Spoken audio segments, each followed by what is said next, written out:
ይበቃል። ለጊዜው አሁን ዴቭ ጋር ነው ያለሽው።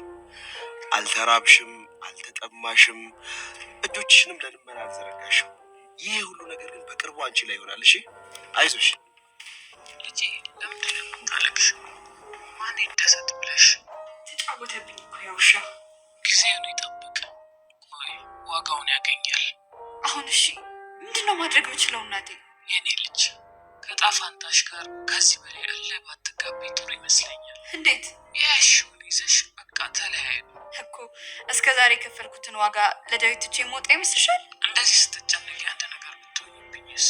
ሞት እንጂ ምን ይመጣል? ምን አልሽ? ከአሁን በኋላ እዚህ ቤት ውስጥ እንደ ውሻ እየታየው በንቀት ነው የምኖረው። እኔ ደግሞ ያሽውን ይዘሽ ወጥተሽ እንደ ንግስት ኑሪ እያልኩሽ ነው።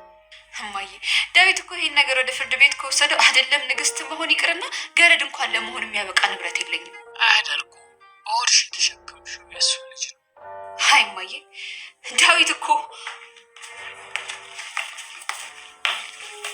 ግን ለምጠይቅሽ፣ ምክንያቱም አንቺን ዳዊት አጠገብ ላይ ስለማልፈልግ።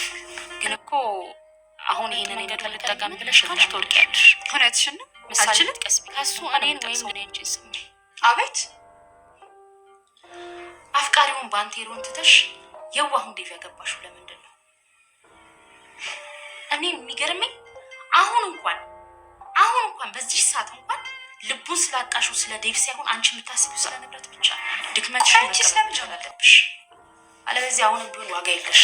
አብኖን ይሄ ምሽት ከተሳካ እኔንና ሀብቴን ብቻ አይደለም የሚሸልም፣ ሌላ ምን ሽልማት አለኝ? ምናልባት በደስታ ራስህን ውላ ልትስት ትችላለህ።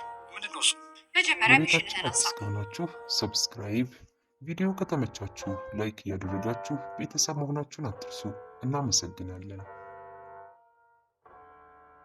በዛሬው ክፍል ይህ ድራማ እጅግ በጣም ለየት ከሚያደርገው ካለፉት ጊዜያቶች ወይም ደግሞ ካለፉት ወራቶች የዛሬው በጣም ይለያል። ዴቭ እንግዲህ በስተመጨረሻም የሮዛን የክህደት ጥግና እንዲሁም ደግሞ የሮዛን ማንነት ያወቀበት ነው።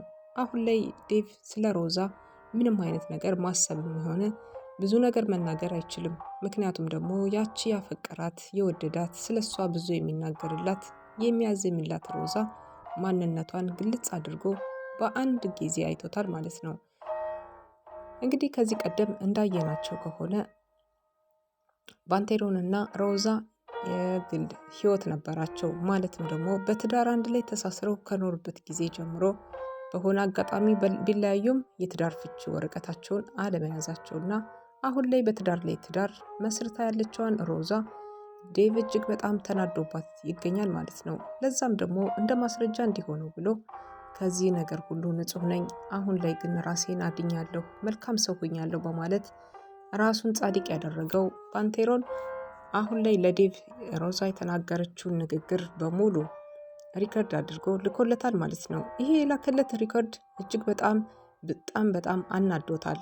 አንቺ ቤት በጣም ብልጥነሽ በማለት እንግዲህ ከኋላዋ ሆኖ የሰራችውን የድምጿን የተናገረችውን አሳፋሪ ተግባር ዴቭ አስደምጧታል ማለት ነው። ሮዛ በቅስፈት ነበር የተደነገጠችው። ምክንያቱም ደግሞ ይሄ ይሆንብኛል ወይም ደግሞ ይሄ ይመጣብኛል ብላ አላሰበችም። ይሄንን በመሆኑ በጣም የተጸጸተችም እንዲሁም ደግሞ በማድረጓም ምንም ትንሽ እንኳን የሆነ ነገር አልተሰማትም። ለእናቷ ነበረ ቀጥታ ስልክ ደውላ እማዬ የሆነ ሁሉ ነገር ሆኖብኛል እጅግ በጣም እያለች ስታለቅስ፣ እናትየዋም በቃ ያለውን ተካፈይና ንብረትሽን ወደ ቤትሽ ተመለሽ፣ አንቺ እንድትጎጅብኝ አልፈልግም፣ ዘንጠሽ ልዕልት ሆነሽ የምትኖሪበትን መንገድ መረጭ በማለት እናትየዋም እንግዲህ የጥቅም ሰው መሆናቸውን በጣም ያሳዩበት ፓርት ነው ማለት ነው። ምክንያቱም እናትየዋ በዚህ ሰዓት የሮዛን ደህንነት ወይም ደግሞ ሮዛ ከትዳሯ ተስማምታና ተመቻችታ ከመኖር ይልቅ እሷ ትዳሯን ትታ ያለውን ነገር ተካፍለሽ ወደ ቤትሽ ተመለሽ ወይም ደግሞ ሌላ ህይወትሽን ምሪ በቃ በማለት ነገሩን ቋጭተውላታል ማለት ነው። ሮዛም ደግሞ ያለውን ነገር ለመናገር ስታቃጣ ነበረ።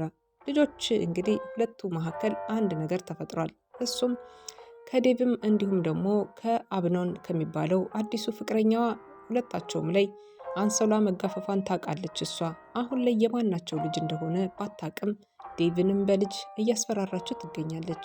አሁን ላይ አብኖን እንግዲህ እንዳረገዘችለት ቢያቅ ነበረ ምን እንደሚላት ባናቅም አሁን ላይ ምሽልማት አለ። አንድ የምሰጥህ ስራ አለ። እሱን ስራ በአግባቡ ሰርተህ ከጨረስክ ያንን ነገር የምትሸለመው ነገር አለ።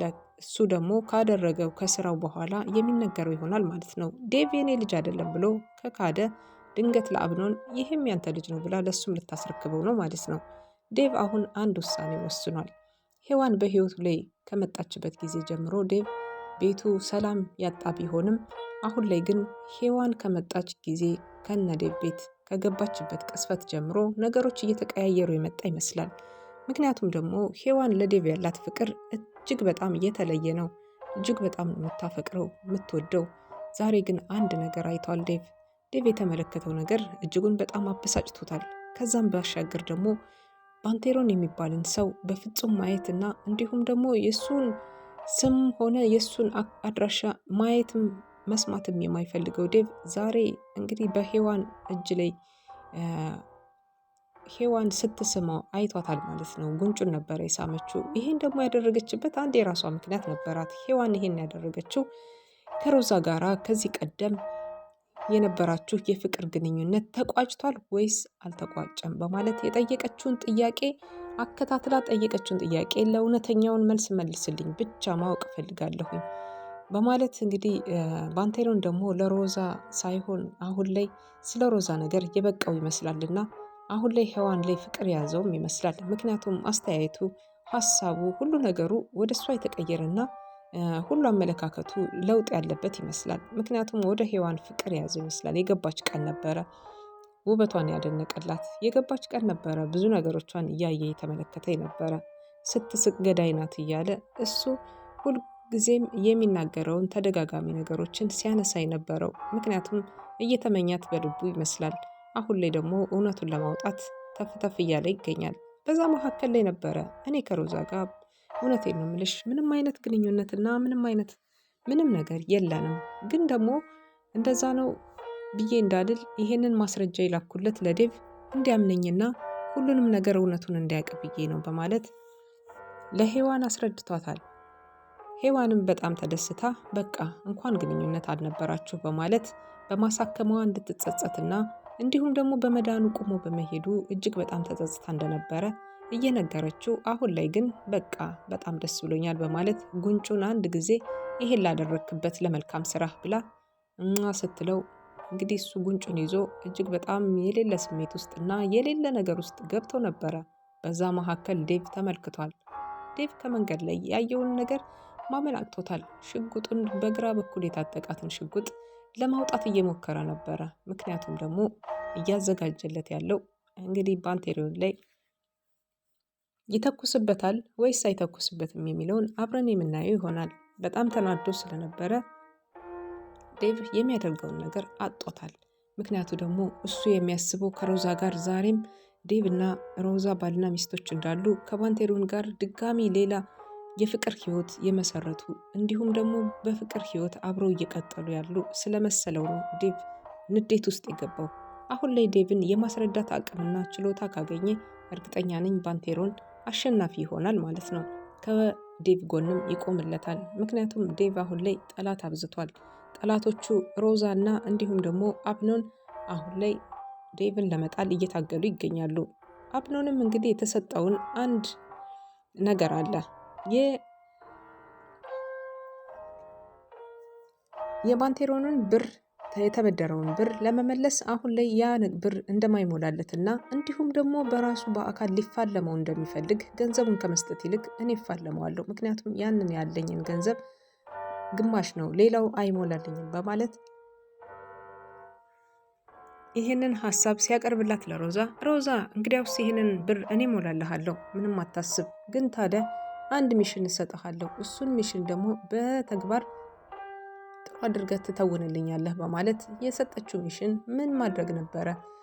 ባንቴሮን ልግደልልሽ ሲላት አይ አይደለም ሌላ ነው በማለት ዴቭ እንዲሞት እፈልጋለሁ አለችው ማለት ነው። ምክንያቱም የልጄ አባትን የምትለውን ዴቭ አብራው የምትኖረውን ዴቭ እንግዲህ ባለትዳር ናቸውና ባለትዳር ስለሆኑ ንብረቱን ቅርምጥምጥ አድርጋ ሁሉንም ነገር ባዶ አድርጋ እሱንም ከህይወት አልባ አድርጋ ልታስወጣው ትፈልጋለች። ምክንያቱም አሁን ሰዓት ላይ ዴቭና እንዲሁም ደግሞ ባንቴሮን ኃይለኛ ጸብ ውስጥ እንዳሉ የምታውቀው ሮዛ አሁን አብነን ገደለው ተብሎ የሚባል ምንም አይነት ነገር እንደማይመጣባት ስላሰበች ይሄንን አሳባለች። እሱም ዓለም ሁሉ በቃኝ ብሎ ተኝተው ነበረ። ዴቭ አይኑን እየተመለከተ እንዴት አድርጎ መግደልና እንዴት አድርጎ ምን ማድረግ እንዳለበት አብነን ፊት ለፊት ቆሞ እየተመለከተው ነበረ። ምክንያቱም ዛሬ አልገልህም፣ ዛሬ ባልገልህ ነገ ከነገ ወዲያ ማይቀርልህ ነው እያለ እሱም እንግዲህ ዛቻውን ሲያስተላልፍበት ነበረ። በዚህ ዛቻ መካከል ዴቭ ምንም ባያይም ባይሰማም ዞሮ ዞሮ ዴቭ ተጎጂ ሊሆንም ላይሆንም ይችላል። በነገራችን ላይ አብኖን እንግዲህ የወሰነው የሚወስደው እርምጃ በእርግጠኝነት ዴቭን ለመግደል ከሆነ እርግጠኛ ነኝ አብኖን በጣም በጣም በጣም ሲበዛ